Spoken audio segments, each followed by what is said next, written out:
Scat Squad. Welcome back to another ASMR NFL Weekly Recap.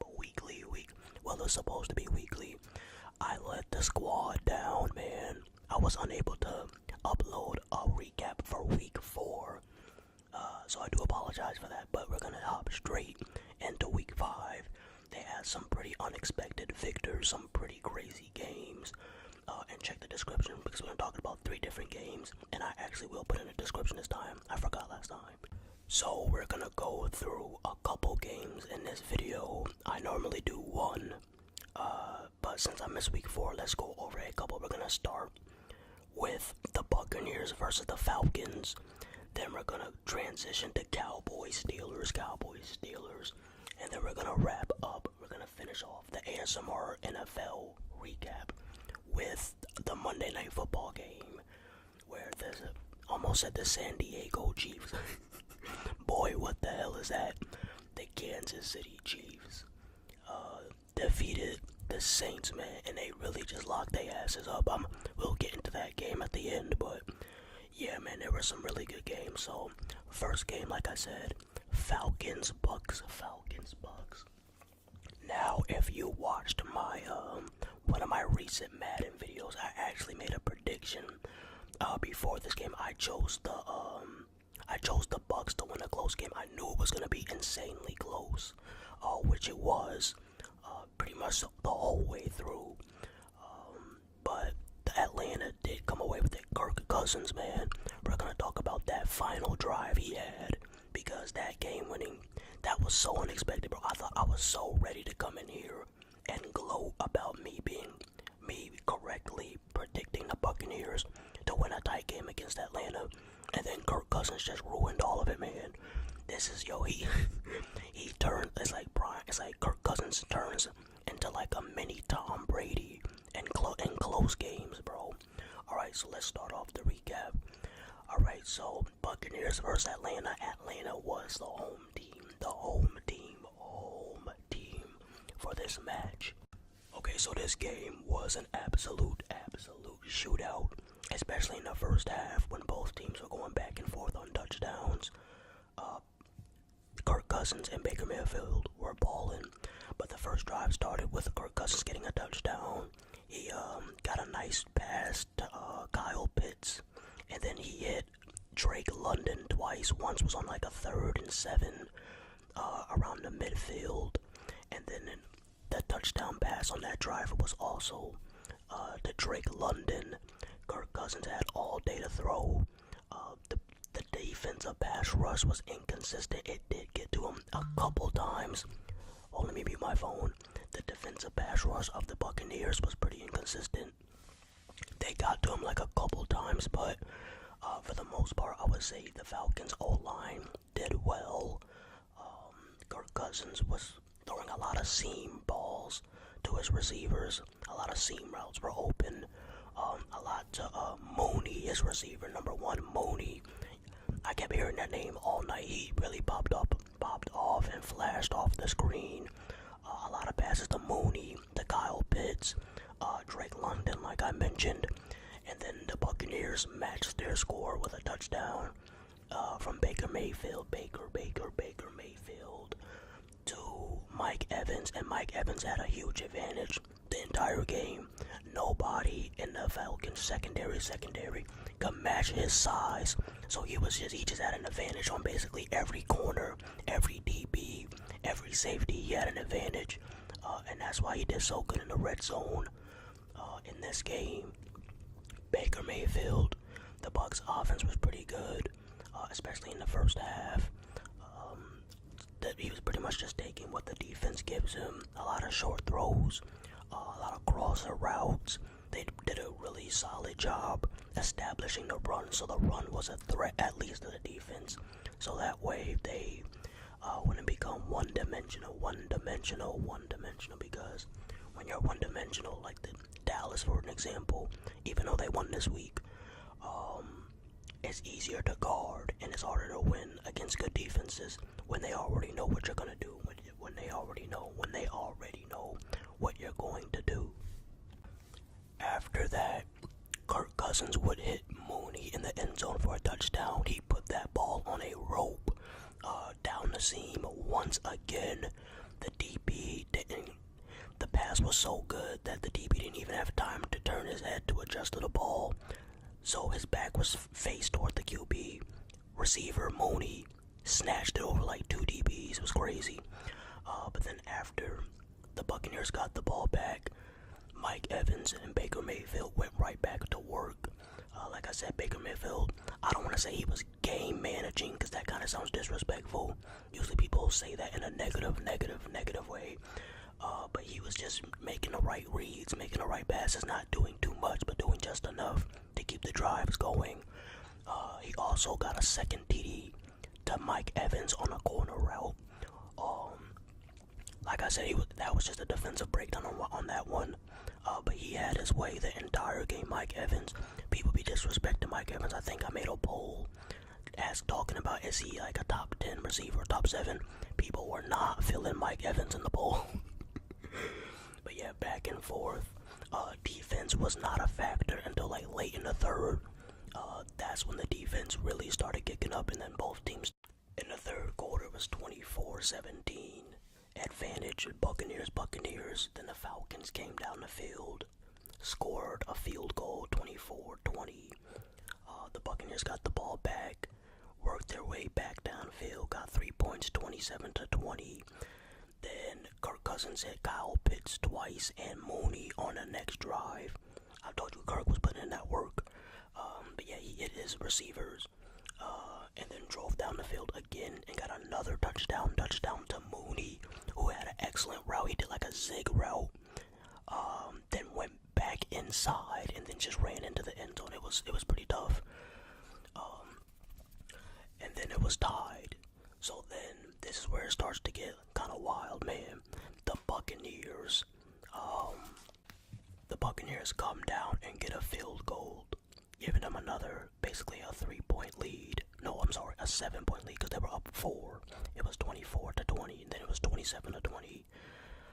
Bijan Robinson had this pretty huge run. It was like a 35-yard run or something like that.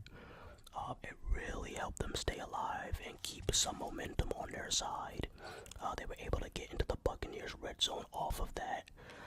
And then that's when Mooney got another touchdown to tie it all up 27-27. Then the Buccaneers got the ball back. They scored a field goal. They actually get a stop. They get an interception. Now at this point, there's only like a couple minutes left remaining in the game. The Buccaneers are up 30-27. Bro, I turned the game off. I'm already starting to celebrate. I'm thinking about what I'm gonna say to y'all, talking about how right I was in my prediction.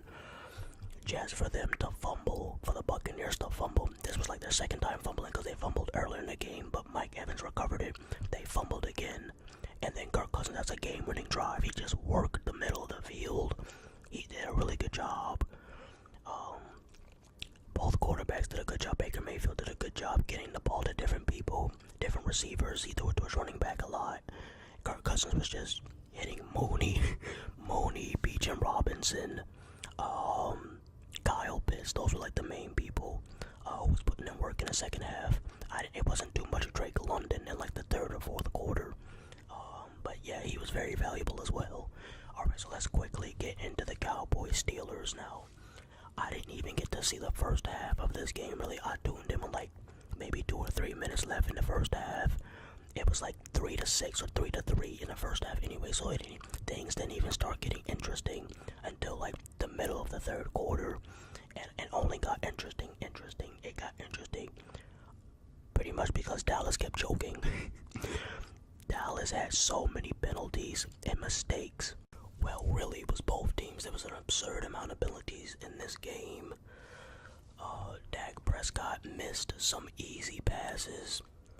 He played alright. I've seen him play worse. I've seen him play better. Justin Fields, I'm not gonna lie, Justin Fields impressed me a little bit. I know he didn't have any crazy throws, but he throws the ball a little bit better than I remember him throwing the ball in Chicago. The Steelers were clearly trying to establish the run with their running back. But yeah, said, the game started off very slow. It was 6-3. Dallas was winning. Pittsburgh finally scores their first touchdown. Like midway through the third quarter, which gave them a 3-point lead. And then Dallas scored 2 touchdowns in the fourth, while Pittsburgh only scored 1. And that is how they won 20-17. Dak Prescott, like I said, 2 touchdowns, 2 incompletions. He had more than that. 2 touchdowns, 2 interceptions, 69 complete percentage, which is actually really well. He had a really good throw to CeeDee Lamb that ended up being a touchdown. He had 352 yards, which is very impressive. But that's the thing about Dallas. They have so many problems scoring in the red zone. They accumulate all these yards. And then half the time they don't even score off of it. But yeah, this was like really, you know what this really was? It was like a battle between 2 good defenses and 2 mid-offenses. And then that's why it was so low scoring in the first half. But then the defenses started to get worn down a little bit on both sides. And then that's why they started to score touchdowns. Let me look up the rushing yards. Oh, let me point this guy out. Rico Dowdle. He was going off. He had 20 rushing attempts, 87 yards. He might be the biggest reason, or like the second biggest reason, besides the Cowboys defense, of why the Cowboys won this game, man. He was making plays. He was catching the ball too. Yo, Dowdle, he was balling. For receiving, CeeDee Lamb had 5 receptions for 62 yards. He led all the receivers in Dallas. And then let me scroll. I want to see the stats for the Steelers. I don't know what Justin Fields did. Yeah, 131, 15-27. He had 2 touchdowns though. And he was using his legs well, no interceptions. And that's what impressed me, the fact that he had no interceptions and had 2 touchdowns. And he did a good job using his legs to extend plays. Najee Harris had 14 carries for 42 yards. He only had like 3 yards per carry, but they were utilizing him to keep Dallas off balance. I guess they couldn't run the ball more if they wanted to because it really wasn't working. They were only getting like 3 yards per carry. So yeah, that was just good defense by both teams. And then Dallas just out-clutched the Steelers. The Steelers had penalties too that cost them the game. It was really just that whoever had the least amount of mistakes was going to win it, and Dallas won. Okay, now let's tune in to the last game, Buccaneers and the Saints. Now I did get to see majority of this game, the Week 5 matchup, the Chiefs. I hope I said the Chiefs. I think I said the wrong team, but if I did say the wrong team, it was the Chiefs versus the Saints. Now, I already knew the Chiefs were going to win this game. I figured most of us knew that.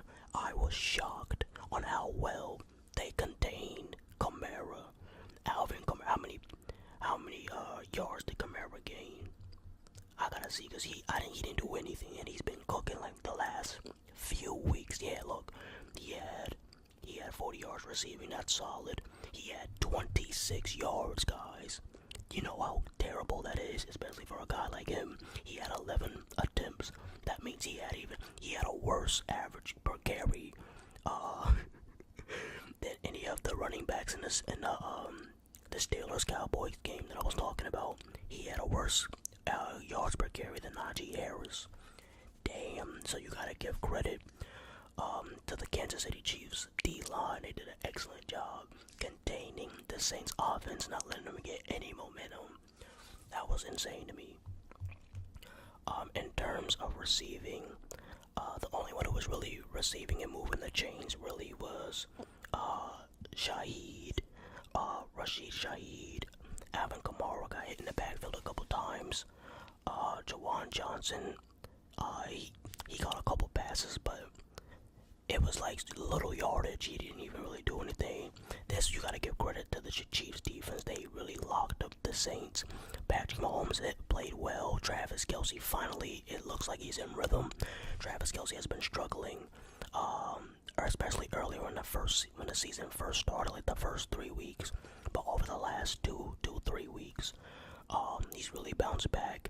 He just had a size advantage. There was no one that could cover him on the Saints. Worthy played really well. The rookie receivers for the Chiefs played really well. And Patrick Mahomes is just Patrick Mahomes, man. So, Kareem Hunt also had 102 yards, so they're balanced. The Chiefs are going to go back to the Super Bowl, I promise you. Alright, so that's it. 15-minute video. Week 5 is in the books, boys. Let me know if you enjoyed the video. But yeah, and Juju misused 130 yards, so their offense and defense were clicky, man. Like I said, this is the most balanced team. There's not even like really a team on their level. If I had to choose 3 teams that have the best chance to beat this team, probably in the playoffs, it's the Ravens, Bills, and then maybe the 49ers. That's all I got for you. The Vikings, and maybe the Vikings. You gotta respect the Vikings too. But yeah, that's it for me, boys, and I'm out. Peace. The Chiefs dominated, man. When was the last time Juju even had over a 100-yard receiving game? And he had 7 receptions.